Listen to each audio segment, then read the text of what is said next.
¿Una crisis de gobernabilidad o todo discurre normalmente en el ambiente político? Buenas noches y bienvenida.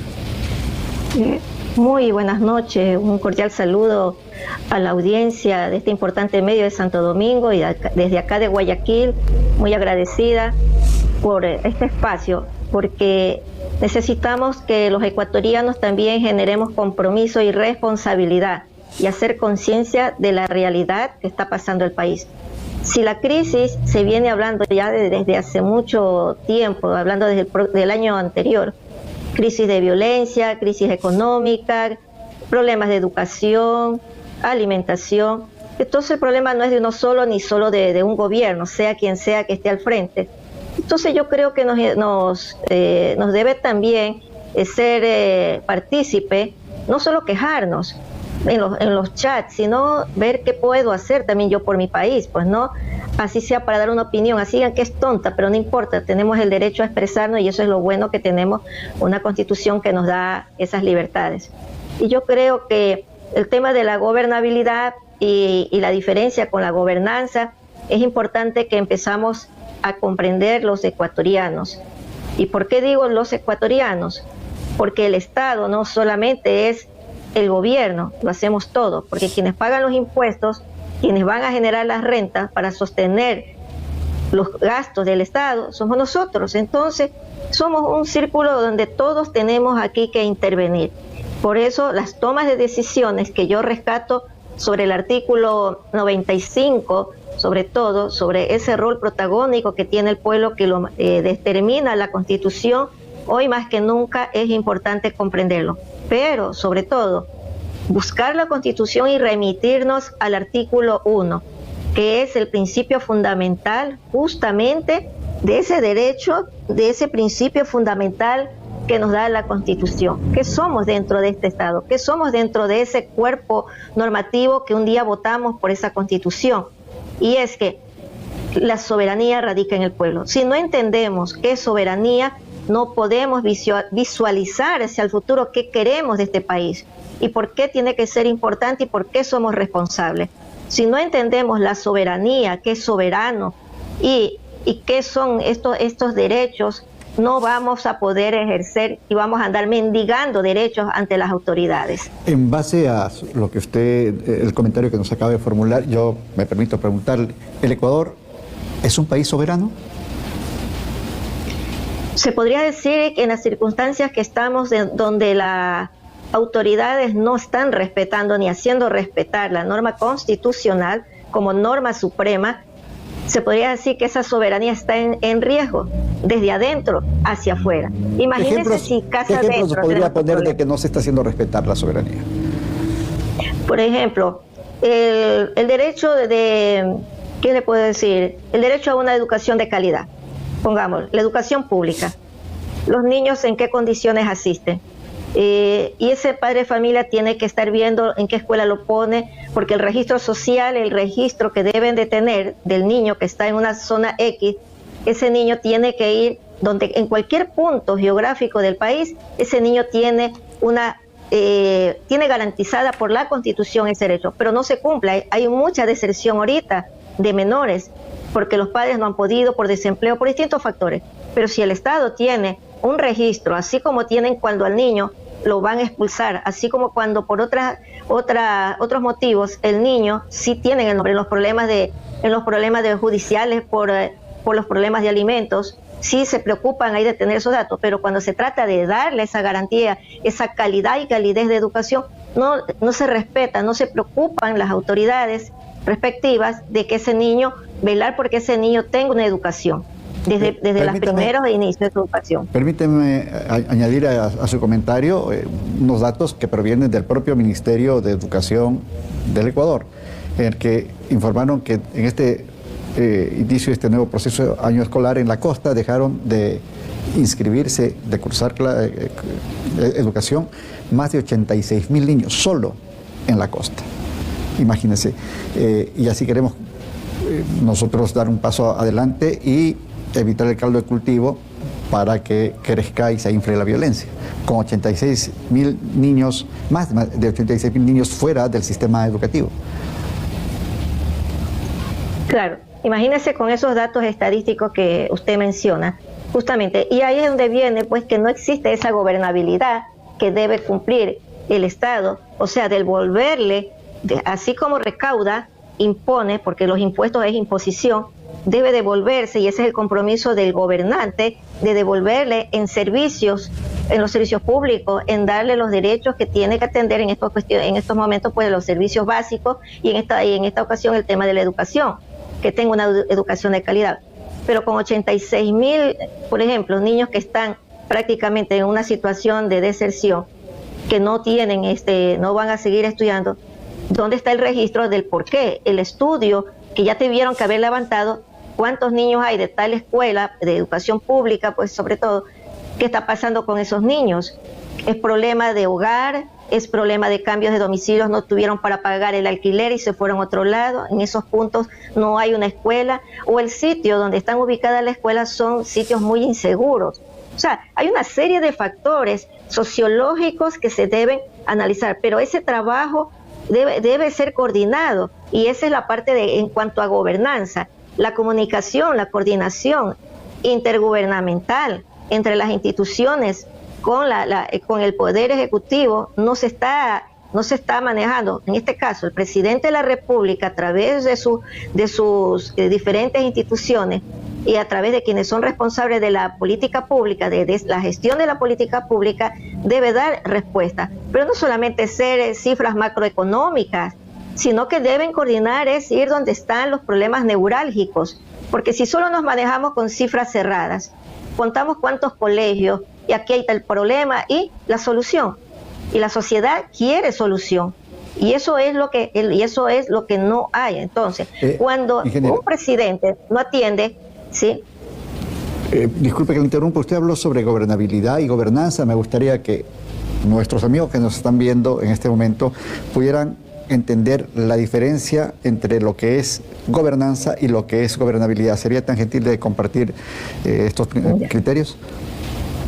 La gobernabilidad es aquella de la función de la función ejecutiva, pues no, del presidente de la República. El gobierno central tiene pues que cumplir ese rol de darle a la sociedad, a la que representa, a la que debe atender, darle la atención en todos los servicios que demanda esa sociedad, con eficiencia. Pero esa eficiencia, ¿cómo la va a dar? Satisfacer esas necesidades que demanda. La gobernanza es, en cambio, la parte que viene él, cómo va a interactuar, a coordinar con todo ese equipo, incluso cuando se trata de hacer leyes. Porque aquí son dos cosas, dos factores, es leyes y dinero. Las dos cosas tienen que ir de la mano, porque si no hay recursos, ¿cómo va a poder atender y disponer que se hagan acciones, por ejemplo, se cumpla con ciertas acciones de obras, ejecutar alguna obra civil, o sea, temas de infraestructura, de bienes y servicios? Entonces, si no hay dinero, ahí es donde vienen los problemas. De leyes, ver qué leyes son las que realmente están, donde se entrampan, y el rol, la relación con el legislador, buscar la forma de coordinar, de buscar a satisfacer el objetivo en común, que es satisfacer a esa sociedad, porque tanto los legisladores como el presidente, recuerde, son elegidos por voto popular. Y también hay otro órgano que aquí a veces veo que las autoridades siempre como que las pasan por alto, lo pasan por alto. Es un Consejo de Participación Ciudadana, porque ese poder ciudadano, para eso está dentro de las funciones del Estado, está el Consejo de Participación Ciudadana. No se le está dando las responsabilidades ni exigiendo que cumpla con su rol, que represente a ese poder ciudadano. No está cumpliendo tampoco. Entonces, estamos ahorita frente a la mirada de próximas elecciones, estamos distraídos entre ciertas bancadas políticas enfocados a ciertos partidos políticos, y estamos viendo más viendo un escenario político, y nos olvidamos de lo más importante, de la problemática de nuestro país. Eso es lo que se está viendo. Entonces, la gobernabilidad no existe, no hay prácticamente ahorita, hay un desorden, hay un nivel de corrupción, se crean leyes, pero al rato de la hora no se cumplen hacia donde iban destinadas, porque no hay planificación, Bien. Licenciado. Y si Entonces, no hay planificación, hay problemas. Ingeniera, todo esto que usted nos está mencionando, obviamente, no sé si usted coincide con ello, definitivamente hace que se resquebraje la democracia en el país, ¿verdad? Por supuesto, porque quien es el encargado de hacer el plan nacional para poder atender, saber cuáles son las necesidades, hay que revisar desde ahí, bueno, ese plan nacional del Estado, cómo está realmente elaborado, y cuáles son los puntos que tienen ellos pues establecidos de atención. Hay una programación, hay un presupuesto del Estado. Entonces el plan nacional hay que ver si que está cumpliendo, porque hablamos nomás del plan nacional, hablamos del presupuesto general del Estado, el déficit, cuánto hay, pero no hay depuración. El nuevo presidente, pienso yo, y siempre lo he dicho, y se lo digo como profesional, cuando se administra una empresa, en la empresa privada, ¿qué es lo que usted hace? Revisa las cuentas, a ver dónde es que está fallando, dónde se está yendo el dinero, por qué son las pérdidas. Lo mismo es el Estado. La diferencia es que el Estado se maneja pues dentro de unos niveles jerárquicos y hay una ley del servidor público, pero sí puede aplicar también cuando hay problemas de que si tiene que depurar, tiene que funcionar es la planificación, el análisis, la Contraloría, aunque si no alcanza a atender todo, pero tiene que avanzar con una depuración, porque el problema es que el Estado está muy ensanchado y no puede cubrir gastos que a veces en partidas que son usadas en otra cosa, mientras nosotros estamos cubriendo hasta una elevación de impuestos al IVA. Bien, ingeniera, vamos a ir a una breve pausa comercial y a retornar estamos hablando sobre la administración del Estado, la seguridad social laboral y las políticas económicas. Amigos, vamos a una muy breve pausa comercial y luego retornamos con la ingeniera Glenda García, directora del Frente Visión Soberana. Ya volvemos.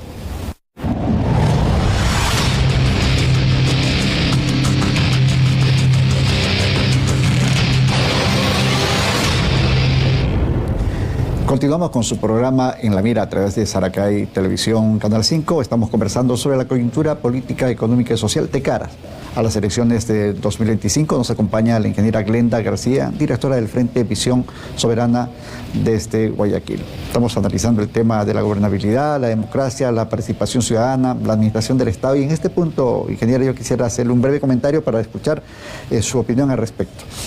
¿Cómo es que, cuando usted hablaba del Estado, en este caso es un Estado generalmente paquidérmico, grande, lento, en el que las gestiones para conseguir un trámite hay que seguir 20, 30 pasos en trampa, y por otro lado, el hecho de que, como por ejemplo la desigualdad en los ingresos sea tan abismal como en el caso de CNEL. Hoy escuchaba una entrevista a un funcionario que aceptaba que, por ejemplo, los empleados de CNEL se les paga $400 por hijo en edad escolar, en edad no escolar, pequeño, que no pueda ir a una guardería. Como CNEL no tiene guardería, le dan, si uno tiene 3 niños entre 1 año, 2 y 2 y medio, 3 años, perdón, le da $400 por cada uno. Además de que por cuestiones sindicales, por acuerdos sindicales, los sueldos son estratosféricos. ¿Cómo un país como este, con una crisis severa de evasión de impuestos que viene desde la presidencia de la República hasta el último de los vivos, que siempre dicen, oye, al contador, ¿cómo hago para no pagar? ¿Cómo un país con estas diferencias puede salir adelante? Usted mismo lo ha dicho, esos valores abismales que podrían ser dados a que los han logrado a través de las conquistas laborales que le llaman, pues no, estas instituciones grandes normalmente tienen pues un sindicato, un comité de empresa, un contrato colectivo, y dentro pues de esos contratos colectivos pues hay beneficios para los trabajadores estables, y pienso que llega un momento que también se corrompe esta figura pues de estos contratos colectivos, porque no se mantiene una equidad. O sea, la institución, yo siempre he pensado, por lo que tal vez he sido empleada de institución privada y he hecho la comparación, entré a trabajar a una institución pública, una empresa, digamos, EP que le llaman ahora, y eso me hizo entender, pues, ¿no?, que por qué esas políticas, cómo se daban, y bueno, el efecto sí positivo por un lado, que tiene beneficio del trabajador, pero en cambio se genera una desigualdad con el resto de los trabajadores en general en el país. Entonces, en el tiempo de cuando se dio la dolarización, tal vez ahí se redujeron algunos salarios, porque eran unos salarios que eran de millones, ya, en sucres. Cuando vino la conversión a dólares, ahí estaban brincando, porque vino pues los salarios grandes se hicieron chiquitos, entonces hubieron las homologaciones. Pero yo creo que a la situación que hemos llegado ahora, cuando se dice apretar el cinturón, yo creo que justamente voy al mismo, hay que hacer una nueva, tal vez una reingeniería, se podría decir, de las mismas partidas del Estado que se vienen empleando, porque hay partidas que están ahí, que las siguen usando, pero realmente tampoco las utilizan y toman de ahí para otros fines. Y la depuración del Estado sí creo que tiene que ser. Hay una serie de funciones que ya no se justifican, que se engordó en el año 2007, se cambió toda el aparataje, y resulta que tenemos pues personas que no están haciendo nada, pero tienen un salario ahí.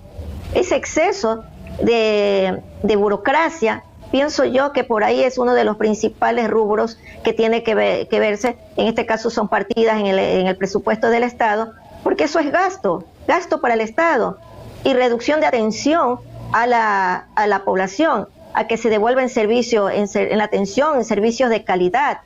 Porque ahora, le pongo a manera de ejemplo, si usted quiere la instalación de un medidor de luz, no es que ya ahora va a la empresa eléctrica y se lo instala con la garantía de dejarle seguro de que está bien, en perfectas condiciones, todo el sistema de acometida, todo lo que implica pues una instalación de medidor. Ahora le dicen que va una subcontratista, va a hacer la inspección, eso es un personal contratado aparte, y aparte de eso, tampoco ya esos costos de que antes el trabajador de la empresa eléctrica lo realizaba, porque eran personas que sí sabían, pues no, dejaban instalado correctamente, pero ahora usted no tiene derecho a que le den el servicio de un medidor si usted no tiene hecho toda trabajar toda la infraestructura que tiene que tener para poner ese medidor. O sea que la empresa eléctrica se ha convertido simplemente ahora en poner el medidor, una vendedora de un bien, y le dejan la carga al usuario. El usuario no es un electricista.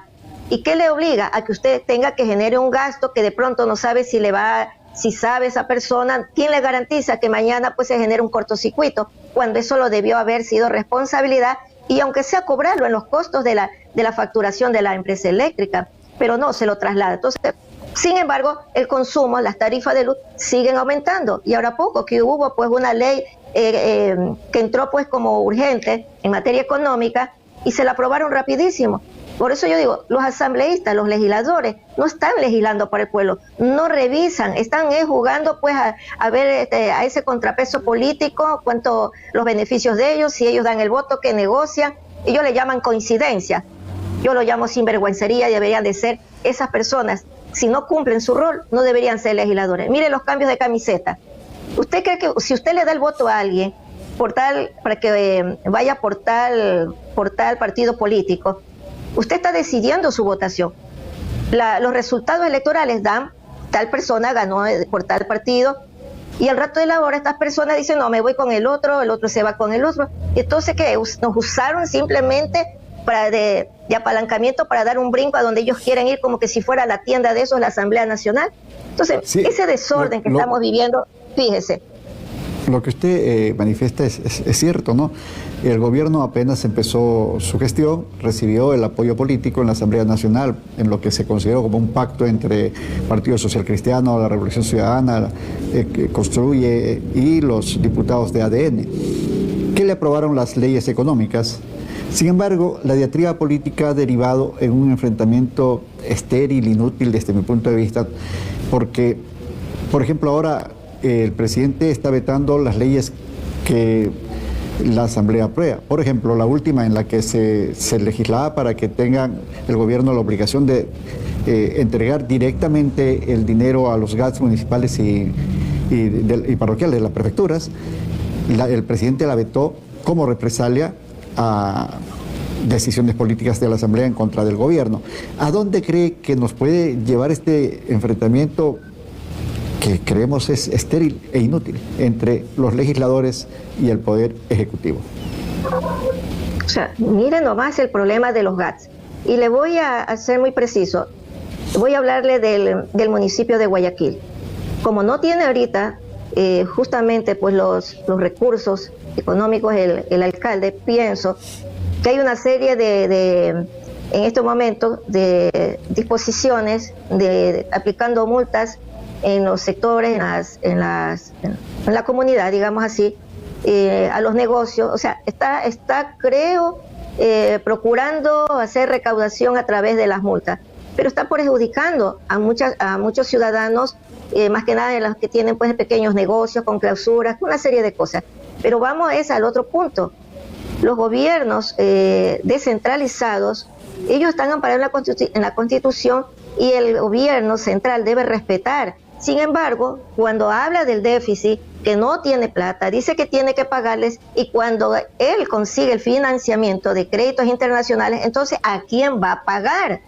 ¿Qué es lo que va a cubrir? Más que nada, por ejemplo, ahorita 4.000 millones, otro financiamiento de un nuevo crédito, una carta de intención en la que se ha comprometido eliminar los subsidios a los combustibles, viene después eliminar el subsidio al gas, y después y para esto paralelo tiene que aumentar la producción petrolera.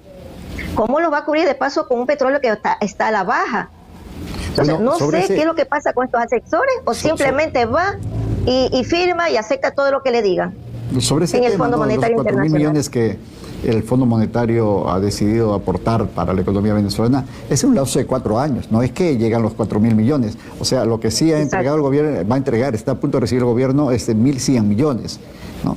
Es una deuda a futuro que no van a resolver los problemas en este momento. ¿Y ahora? El gobierno ha ofrecido a los GATS provinciales y municipales pagarles las deudas, en este caso creo que es de casi 9 millones lo que le deben a la prefectura, con bonos y con bienes incautados, es decir, casas, qué sé yo, fincas, para que los GATS de pronto puedan venderlo. Imagínense llegar a ese nivel de insensibilidad, creo yo. A mí me parece que el régimen de desarrollo que establece la Constitución no lo están respetando, no lo están revisando. Hay un régimen de desarrollo, hay un régimen de buen vivir, y tiene que cumplirse pues ese principio sobre el cual están estas leyes justamente de inclusión y equidad. Y no se está respetando esa equidad que debe ser de ser justo justamente en el reparto, según lo que recauda, y la redistribución justamente de esos impuestos, de esas rentas. ¿Qué tiene que ser lo más urgente? Debe ser las rentas que necesita pues que se atiendan al presupuesto de los GATS. Pero si va a pagar con casa, va a pagar con bienes, con bonos, pero eso no es efectivo. Lo manda a que el bono con descuento lo tenga que colocar en otro lado, y ese descuento ¿a quién se perjudica? O sea, no veo que se está manejando con la seriedad del caso, sino me parecería hasta con capricho, y se está mandando a un lado la Constitución. Fíjese que el código de ética que la presidencia misma elaboró al comienzo, ya lo mandó a anularlo. O sea, no hay control, puede hacer lo que él quiere. Entonces, claro, o sea, pueden contratar inclusive a familiares, hacer contratos con terceros, algo que realmente sorprende, pero después pudimos constatar de que se trataba simplemente para allanar el piso, y que por un pequeño ejemplo, la esposa del presidente pudiera construir directamente una zona protegida, ¿verdad? Un complejo turístico, o sea, ya no hay sangre en la cara. O sea, a eso voy, que no es tan pequeño, porque eso no es lo único, hay una serie de cosas. Si tomamos en cuenta que él no podía haber ni siquiera entrado al ser candidato porque tenía una deuda de 80 millones, y es más, que tengo entendido, una deuda al Estado, no podía participar. Si por menos cosas no dejan participar, el CNE no deja participar a los ciudadanos. Entonces, con semejante información, ¿cómo pasó el filtro de la revisión cuando usted tiene que cumplir con los requisitos, las prohibiciones que deben revisarse? ¿Cómo pasó el filtro? La señora Diana Tamay solamente le pone la corona a quien le dice que tienen que declararlo ganador, y las votaciones, ¿qué les importa? Lo que sean los resultados. Entonces no hay ni democracia, no hay gobernabilidad, no entienden lo que es gobernanza, porque él dispone, el presidente está disponiendo, pero él es un servidor público también. ¿Ya? Él no es, no es aquí un reinado, no es la empresa de él. Yo no sé qué es lo que se está pensando, pero lo que más me llama la atención es que yo vengo viendo ciudadanos que dicen, por ejemplo, que a veces en los chats se atacan y dicen, no, pero es que él recién comenzó. No, el que se lanza a una presidencia en este momento, ¿cuántos van a participar?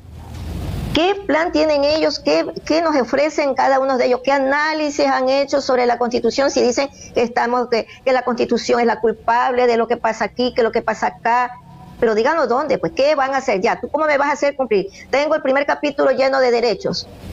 ¿Por qué razón esos derechos no se pueden ejecutar o mandar los presos al funcionario, al burócrata que la incumple? Si la ley es muy clara en la tutela judicial efectiva y la tutela administrativa, que dice incluso el artículo creo que es el 427, es de inmediata aplicación y tiene que hacerse respetar. Ah, no, pues que tiene que estar ser legalista la Constitución, que sí en parte, porque la parte de las garantías, eso nos da una pequeña opción cuando hay una violación de derechos. Pero en la práctica, las acciones de protección se las aplican, para el amigo salen en 24 horas. Un habeas corpus también, si es que es político, le dan trámite. Entonces, todo está corrompido. Fíjese lo que está pasando con esta señora vicepresidenta, que no le han dejado cumplir su función. Hay ahora un problema penal, que ahora dice que es reservada la información que pasa a la Asamblea Nacional, pero si están que publican información que debe ser reservada porque es una indagatoria previa. ¿Por qué los medios están que sacan que contiene el teléfono, que contiene tal cosa? No, o sea, están haciendo lo que les da la gana. Ah, y yo soy la fiscal, yo vengo y dispongo tal cosa. O sea que el poder del Estado lo están usando a conveniencia para problemas políticos y no para ejercer una justicia verdadera y hacer respetar los derechos y garantías de los ecuatorianos. Entonces estamos en un desorden. Es clave y vital, porque donde no hay justicia difícilmente va a haber equidad. Vamos a ir a una nueva pausa comercial, ingeniera, y al retornar estaremos hablando sobre lo que se avecina a raíz de las últimas decisiones que ha tomado el gobierno, como por ejemplo quitar el subsidio de los combustibles y focalizarlos, y lo que pudiera venir detrás de ello. Vamos a una pausa y ya volvemos.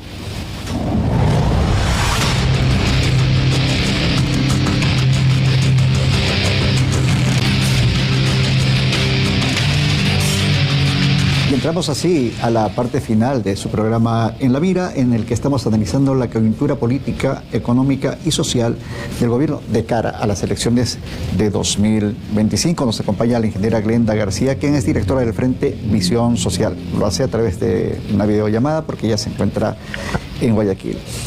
Antes de ir a la pausa, habíamos estado analizando lo difícil que es que un país como el nuestro, en el que existe tanta inequidad y tantos problemas de diferencias, la justicia sea aplicada de acuerdo a la conveniencia, sobre todo política, no solo en el Poder Judicial, sino fundamentalmente a partir de la Fiscalía. Sin embargo, yo quiero tocar un tema ahora que es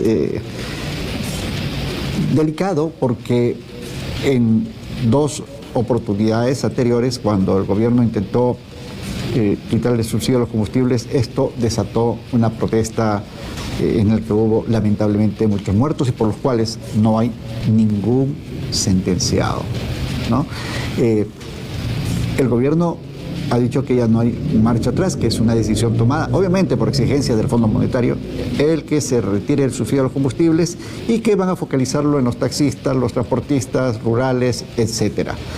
Por otro lado, la CONAIE, a través del señor Issa, quien es precandidato presidencial del partido Pachacutic, ha anunciado que esto conllevará a protestas para evitar de que se quite el subsidio.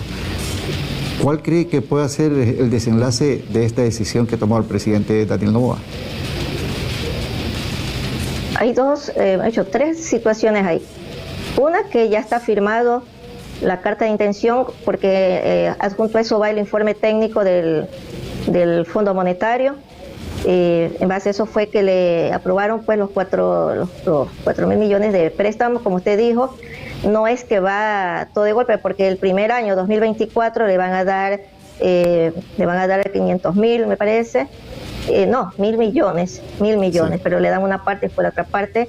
Y así, va en una forma proporcional hasta el 2028, que cumpliría pues se termina el programa con el Fondo Monetario, y tiene pues que cumplir lo que las condiciones que le han puesto, y entre esas condiciones justamente está el tema pues de comprometerse a la eliminación de los subsidios. Incluso creo que también eso está, hay imposiciones también de otra índole, además también de la del incremento de la producción petrolera, que son las dos bases de ese préstamo. Pero no hay que descuidar también que el Fondo Monetario, como ellos vienen haciendo su informe, tienen un personal, las Naciones Unidas, que vienen pues trabajando, sacando índices, comisiones que están sacando datos del Consejo de Economía Económico y Social de la ONU, y lo vemos pues en estos casos cuando se tratan de líneas de crédito, que el Banco Mundial o el Fondo Monetario va a hacer un préstamo, entonces se valen pues de esa información, que así también le tienen puesto la mira a la privatización del IES. Pero también hay otros créditos que también ahora poco leí en un medio que se va a hacer pues una contratación grande para la explotación de oro, cobre, plata en Imbabura, en un sector de Imbabura. Creo que es una empresa denominada Cascabel, dice un siglo, no lo he visto bien completo, pero estamos hablando de que recaudar más de 700 millones con esa explotación. Pero yo me hago una pregunta para mí: si nosotros explotamos oro, ¿por qué no hacemos nosotros, por qué no se ha hecho una reserva de oro para ir de a poco, guardando la reserva de oro para salir del dólar? Porque estamos con una moneda prestada. Si extraemos oro, ¿ya? ¿Por qué razón no se hacen las reservas y en el Banco Central para que se tenga ese mineral de respaldo? Porque el oro es lo que está haciendo prácticamente de respaldo. Ese contrato es con una minera canadiense, si no me equivoco, ¿verdad? Sí, una minera canadiense, que no recuerdo bien el nombre, sí, pero lo único que sí, fue algo Cascabel. Se ha denunciado también que la empresa que va a operar a nombre de esa minera canadiense es una empresa en la que tiene acciones varios familiares del presidente Noboa. Imagínense, por eso es que ya no hay el código de eso es para ir haciendo una deducción sobre ese tema, ¿ya? Sobre el tema de los préstamos, ¿cómo es que se llama? La deuda externa. Eso es un punto que hay que tenerlo aparte pendiente. Ahora, ¿cuál es el efecto interno? Es el tema en este momento del combustible, ¿ya? Yo creo que sí debe focalizarse, pero primero, como siempre, los números no mienten. Hay que remitirse a un análisis de costos para saber bien Petroecuador, cuánto está representando realmente los costos de Petroecuador, los gastos de sueldo, todos los gastos que son gastos generales, ¿ya? Los gastos operativos, si es que realmente se están cumpliendo, porque de pronto no se está atendiendo tampoco en la parte operativa como debe ser. Eso por una parte, en cuestiones de costos. Y lo otro es que también viene acá en la parte de los intereses de quienes están en este momento pidiendo pues que son los transportistas, que sea pues ventajoso, sea de beneficio para ellos esas focalizaciones. Yo no puedo ahí referirme mucho porque como siempre me remito son a los números y al análisis. Porque 25 centavos les van a aplicar. Sí. Ingeniera, ¿al final no será peor el remedio que la enfermedad? Yo creo que sí, porque al menos esos temas no se debió haber tocado todavía, porque después de eso vendrán por el gas y después vienen por lo demás, ¿ya? Vendrán por el diésel. Esto previo a una elección presidencial. ¿En qué medida estas acciones, obviamente impopulares, pudieran afectar la reelección del presidente Daniel Noboa, que según algunas encuestas y algunas cifras tendría en este momento la mayor opción de ser reelecto? Bueno, a ver, él tiene dinero para comprar y pagarse una empresa de estas encuestadoras. Yo no creo eso, porque la afectación, y justamente unos datos que escuché antes sobre el movimiento comercial, que se pensaba que iba pues a reactivarse, que iba a haber un equilibrio, los índices marcan otra cosa. En marzo son más altos, están en un promedio del 60% y están por 51, 40% en cuanto al movimiento comercial. Entonces, ¿de dónde puede decirse que pueda tener un efecto de apoyo? El que está podrá estar por un 89% en contra, pero no creo que pueda haber una reelección. Yo no le veo que esté él funcionando, el Ejecutivo, justamente como para poder ser reelegido. Yo lo estoy viendo más en un sentido de que él está asegurando los beneficios en la parte de inversiones de su empresa, de sus patrimonios, incrementar sus patrimonios y los compromisos que pueda tener con empresarios que están vinculados. Y sobre todo, cuando se habla de empresarios de esta magnitud, no hablo de los empresarios pequeños, mediana empresa, ellos no, ellos también son víctimas en algunos casos, ¿ya? Porque ahí se metemos en un solo saco a todos. Estoy hablando de las grandes corporaciones transnacionales, porque ellos quieren asegurar el desarrollo, el proceso de desarrollo para sostener sus empresas de aquí al 2030. Y eso es un plan, una programación llamada Agenda 2030, pero le dicen es agenda de ellos, pero nosotros ya tenemos que trabajar en una programación frente a esa Agenda 2030 de ellos. ¿Qué vamos a hacer nosotros como pueblo? Si solamente con combustible, en la situación que estamos, con esa línea de crédito que ya está firmada, con estas firmas de negociaciones, de licitaciones, ni siquiera licitaciones, porque creo que haya sido rápido esa negociación con esa empresa canadiense, por un siglo para explotar los minerales, y no sabemos qué más haya, ya, porque nos llega de a poco cierta información que llega por los medios. Por otro lado, tenemos la imposición de sustancias experimentales que el Ministerio de Salud Pública no nos está dando respuestas sobre realmente que inmunicen esos productos, pero están obligando a la población que se inyecte, sin dar resultado. El INSPI, porque el INSPI es el organismo, la institución que debe darnos respuesta de investigación con el certificado de la FDA. O sea, no solamente la de FDA, como pasó en el 2020. Ahorita ya tiene que cumplir con los procedimientos, no que vienen con emergencia sanitaria. Bien. Y quieren hacer las políticas para obligarnos a imponernos más encima, afectar nuestra salud, si no hay garantías. En función de todo lo que hemos conversado esta noche, ingeniera, ¿cómo ve en perspectiva a las elecciones de, creo que es el 9 de febrero del próximo año? Estamos a un paso, 6 meses. Bueno, con la persona que tenemos ahí de presidenta del CNE, ella espera órdenes, ya debió haber salido hace rato ella, porque después de haber pasado lo que sucedió en la circunscripción del exterior con un software, que prácticamente eso fue un fraude que hubo en ese contrato y afectó tanto los derechos del que tiene que elegir como el que es elegido, afectó. Y ella no debería estar ahí, yo no sé, y nadie dijo nada, Contraloría se quedó callada. ¿Por qué no obró de oficio? O sea, aquí vemos profesionales que no estamos ahorita políticamente dentro de estas instituciones, pero estamos observando, somos ciudadanos, pagamos impuestos y también tenemos una instrucción. Entonces no les importa nada. Esa es una deuda que nos tiene la Fiscalía, nuevamente, una de las muchas deudas que nos tienen sobre el proceso de investigación de qué ocurrió y también lo que hubiese sido lo justo, la renuncia inmediata de la presidenta del CNE al haber incumplido con una responsabilidad tan grande e importante como la del voto de los ecuatorianos en el exterior. La dejo en la despedida y el análisis final porque ya se nos terminó el programa, ingeniera. Yo lo que digo es que la Fiscalía debe actuar así como está actuando ahorita, en algunos casos que son ya conocidos. Yo quisiera esa eficiencia de ella, que sea con el caso del señor presidente anterior, ya el señor Lasso, porque ahí hay muchas cosas que tiene que este señor rendir cuentas y hay demasiadas pruebas que se trataron a sí mismo a la luz.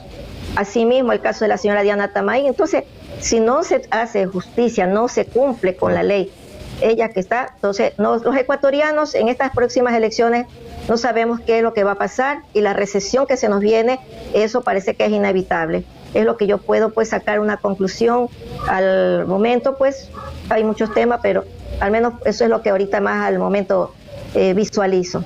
Ingeniera Glenda García, muchísimas gracias por haber compartido con los santodomingueños su visión de país. Esperemos que todo esto tenga un desenlace positivo para todos nosotros. No somos partidarios de que el Averno se convierta, que el Ecuador se convierta en un Averno, sino de que tenga por lo menos la posibilidad de ver la luz al final del túnel. Muchísimas gracias por estar con nosotros. Estoy seguro que estaremos en una nueva oportunidad. A los amigos de Saracay Televisión y su programa En la Mira, muchas gracias por habernos acompañado. Buenas noches.